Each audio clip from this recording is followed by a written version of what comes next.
কেনেকৈ আদিবাসীৰ ক্ষেত্ৰত আদিবাসী উপকৃত হ'ব পৰাকৈ আমি কাম কৰিম ইয়াক এটা সমূহীয়াভাৱে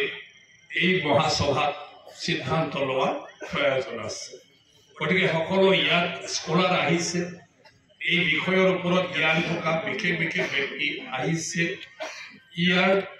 গোটেইটো আমাৰ সংবিধানৰ পৰা আৰম্ভ কৰি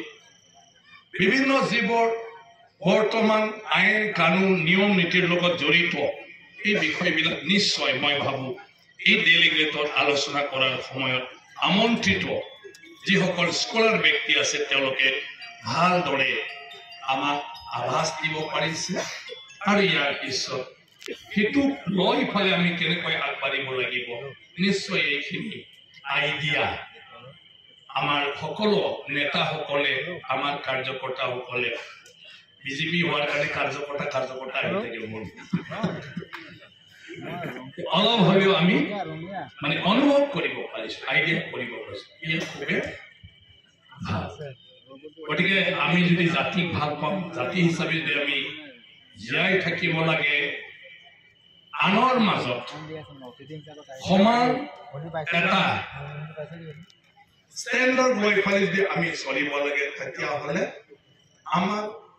প্ৰত্যেকটা জাতি জনগোষ্ঠীৰ নিজৰ নিজৰ জাতি জনগোষ্ঠীৰ বিভিন্ন ধৰণৰ কৰিবলগীয়া কাম আছে আৰু এইটো আমি নিজে কৰি ল'বই লাগিব আদিবাসীৰ কিছুমান সমস্যা আছে ৰাজনৈতিক সমস্যা যিবোৰ আশা আৰু অন্যান্য সংগঠন নেতৃত্ব দিয়া ব্যক্তিসকলৰ কাৰণে আজি এটাৰ পিছত এটা ষ্টেপ আগবাঢ়ি আছে কিছু সামাজিক সমস্যাবিলাক সমাধান কৰাৰ কাৰণে চৰকাৰে কিছু ব্যৱস্থা লৈছে কিন্তু তাত আদিবাসী নেতৃত্ব দিয়া ব্যক্তিসকলে চৰকাৰৰ পৰামৰ্শৰ প্ৰয়োজন আছে বুলি মই ভাবো আজিৰ দিনটো কাৰণ আদিবাসীক আমাৰ অসমৰ নেতাসকলে প্ৰেক্টিকেলি সঁচাকৈ আদিবাসীবিলাক কেনেকুৱা থাকে তেওঁলোকৰ আচল প্ৰব্লেম কি কেনেকুৱা ধৰণৰ উদ্যোগ ল'লে তেওঁলোকৰ সমস্যাৰ সমাধান হ'ব এই বিষয়ে বহুতে অৱগত নহয় গতিকে উপযুক্ত কেনেকুৱা ধৰণৰ চৰকাৰৰ আঁচনি চৰকাৰৰ প্ৰগ্ৰেম চৰকাৰৰ ব্যৱস্থাটোৱে আদিবাসীক উপকৃত কৰিব বা আদিবাসীয়ে নিজৰ জাতীয় সত্তাক লৈ আনৰ নিচিনাকৈ আগবাঢ়িব পাৰিব এই বিষয়টো আদিবাসীখিনিয়ে চৰকাৰক অৱগত কৰিব পাৰিব আৰু সেইটোৰ কাৰণে আমি সদায় নিজৰ জাতীয় সংগঠনত থাকি নিজৰ ভয়সটো দিয়াতে আমি মাত্ৰ নাথাকি আমি অকণমান যিসকলে দেশটো পৰিচালনা কৰি আছে নীতি নিৰ্ধাৰণ যিবিলাকে কৰি থাকে তেওঁলোকলৈ আমি কেনেকৈ গৈ পাওঁ সেইটো আমি বিচাৰিব লাগিব আৰু সেই হিচাপে আমি সঘনে কৰ্তৃপক্ষক লগ পাই থাকিব লাগিব অৱগত কৰি থাকিব লাগিব এতিয়া চাৰ্টিফিকেটৰ ডাঙৰ এটা ইছ্যু হৈ আছে আদিবাসী যিটো চাৰ্টিফিকেট অবিহনে আজি চৰকাৰে আদিবাসীক যিবোৰ ৰিজাৰ্ভেশ্যনৰ কোটা দিছে শিক্ষাৰ ক্ষেত্ৰত চাকৰি বাকৰিৰ ক্ষেত্ৰত বা অন্যান্য বিভিন্ন সুবিধাৰ ক্ষেত্ৰত জাতিগত যিটো চাৰ্টিফিকেট এই চাৰ্টিফিকেটে অকণমান কনফিউজন কৰাই আছে কনফিউজন হোৱাৰ কাৰণে কিছুমান চৰকাৰীভাৱে যিবোৰ ডকুমেণ্টছ লাগে এই ডকুমেণ্টছৰ আগবঢ়াৰ ক্ষেত্ৰত যথেষ্ট অসুবিধা হৈ আছে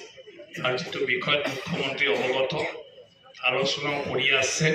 সেইদিনা 15 তাৰিখত হ'ব লাগিছিলে মই অৱশ্যে নাজানো যে কি হ'ব কিবা গম পায় সেইদিনা 15 তাৰিখত বহিব লাগে চিএম মুখ্যমন্ত্ৰী ডাঙৰীয়া খুবেই চিৰিয়াছ আৰু অসমত যিমান চৰকাৰ হল মুখ্যমন্ত্ৰী হল বেলেগে শুনিলে আকৌ বেয়া পাব আমাৰ হিমন্ত বিশ্ব শৰ্মা ডাঙৰীয়াই নিজে জবৰদস্ত আজি চেষ্টা কৰিছে অসমত বাস কৰা প্ৰত্যেকটা জাতি জনগোষ্ঠীৰ যাতে কোনো ক্ষেত্ৰতে অন্য নাগৰিকৰ লগত সমানকৈ তেওঁলোকে আগবাঢ়ি যোৱা আৰু বিভিন্ন সুযোগ সুবিধা উপভোগ কৰাৰ ক্ষেত্ৰত যাতে থাকি নাযায় আৰু সেইকাৰণে যিমান পাৰে মেকানিজম উলিয়াই আছে ক'ৰবাত যদি আইনগতভাৱে থাকি গৈছে ক'ৰবাত যদি কিবা আছে কি কৰিলে হ'ব তো সেই হিচাপে ব্যৱস্থা লৈ আছে আদিবাসী গ'লে আমাৰ এটা জেনেৰেল কনচেপশ্যন আছে চাহ বাগানত কাম কৰা কিন্তু আদিবাসী চাহ বাগানৰ লগত কোনো সম্পৰ্ক নাই আদিবাসী ইয়াত অন্য অসমৰ মানুহে যেনেকুৱা তেনেকুৱাকৈয়ে আগৰ পৰা জীৱন যাপন কৰি আহি আছে প্ৰব্লেমটো থাকে আমাৰ ভয় থাকে যে আমি বাগানতো কাম কৰি আদিবাসী আৰু বাগানত কাম কৰা মানুহখিনিৰ নেতৃত্ব দিয়া মানুহ আছিল কাৰণে সেইটো হাইলাইট হৈ গ'ল আৰু খেতিৰ লগত সম্পৰ্ক মানুহবিলাকে খেতিতে লাগি থাকিল কাৰণে এই বিষয়ে কোনেও ভালদৰে গম নাপাল তেনেকুৱা ধৰণৰ পৰিৱেশ হয় আহি থকাৰ কাৰণে আজি আদিবাসী অকণমান বেছিকৈ যুঁজিবলগীয়া হৈছে নিজৰ কথাটো ইষ্টাব্লিছ কৰিবৰ কাৰণে বাকী একো নাই ৰিকগনিশ্যন নহয় জানো আপোনালোকে যিটো ভাবিছে আমি নহয় আৰু এতিয়া এই হিতুতে হৈ আছে অলপমান কিন্তু মুখ্যমন্ত্ৰী বহুখিনি কথাটো এতিয়া গম পালে বুজি পালে সেইকাৰণে মুখ্যমন্ত্ৰীয়ে অলপ যিমান পাৰে মানে বস্তুটো ক্লিয়াৰ কৰিবৰ কাৰণে চেষ্টা কৰি আছে আৰু সময়ে সময়ে আমাৰ নেতাসকলৰ লগত কথা পাতি আছে কিন্তু তাত বেছিকৈ ভূমিকা ল'ব লাগিব আমাৰ আদিবাসী সংগঠনৰ নেতৃত্ব দিয়া ব্যক্তিসকল কাৰণ বিষয়টো আপোনালোকেই ভালদৰে উপস্থাপন কৰিব লাগিব পৰিচয় কৰি দিব লাগিব কাৰণ জেনেৰেলি আদিবাসী এলেকাত মানুহবিলাকে প্ৰায় যোৱা নহয় কাৰণে আদিবাসী বিষয়ে মানুহে ইমান নাজানে মই ইয়াতে সমস্যা হৈ থাকে মন সমষ্টি হয় মোৰ 9টামান গাঁও আছে কোনেও নামাতে কোনেও নাহে আৰু সংগঠন কৰা মানুহে সংগঠনৰ কামতে সদায় ব্যস্ত গতিকে বাকী গাঁও অঞ্চলৰ মানুহখিনি থাকি যায় এনেকুৱা ধৰণৰ চিটুৱেশ্যন হৈ থাকে ট্ৰাইবেলটো ময়ো ট্ৰাইবেল কাৰণে কেৰেক্টাৰটো জানো আহিলে আহিব নাহিলে আমাৰ কি আছে হয় না নহয় তাৰ নাপালেও আমি চলিব পাৰোঁ আমাৰতো আদিবাসীটো এই স্বভাৱটো আছে যে দিলে দিব নিদিলে নাই তোৰ তাত মই যাই থকাত নাই কিবা এটা বস্তু পাব লাগে আধা দিলে বা দে তয়ে খা বুলি কৈ দিয়ে হয় না নহয় আদিবাসীটো এনেকুৱা যে 100 টকা পাব লগা আছিলে 50 টকা দিলে তোর 50 টাকা নহলে মই চলে ভাই তয়ে রাখ তই যদি নিদি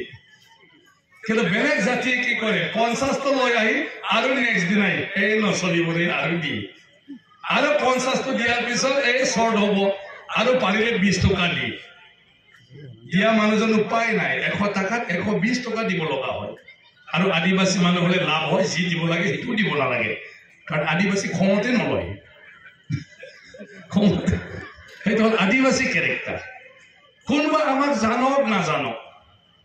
কোনবা আমি যেনেকৈ চলো ভাল পাওক না পাওক আমি খোৱা বস্তু কোনোবাই ভাল পায় না পায় আমাৰ নাচ গান কোনবা ভাল পায় না পায় আমি নাচিবি আৰু কি আছে এটা আমারই কথা হয় না নহয়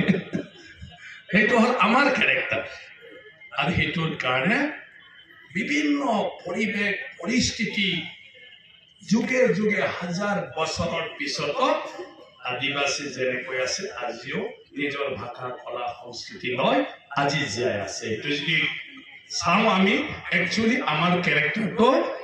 গৌৰৱ কৰিবলগীয়া ক্যাৰেক্টাৰ এই ক্যাৰেক্টাৰ নাথাকিলে আমি কেতিয়াবাই কাৰোবাৰ লগত মিলি শেষ হৈ গলো হয় কলা কলাটো বগাই হৈ গ'লে হয় আমি এতিয়া আমাৰ ড্ৰেছে সব যে কলা কলা কলা ইটো লাভ হ'ল দেখোন এই গামচাবিলাক এনেকুৱা ধৰণৰ আমাৰ কালচাৰ খেতিয়াৰ পৰা আমি নাজানো সেইটো আমাৰ কালচাৰ আৰু আমাৰ চইচৰ কালাৰটো সেইটো আৰু ঠিক যেনেকৈ বড়োবিলাকৰ কালাৰটো সেইটো এই বাইদেউ এটা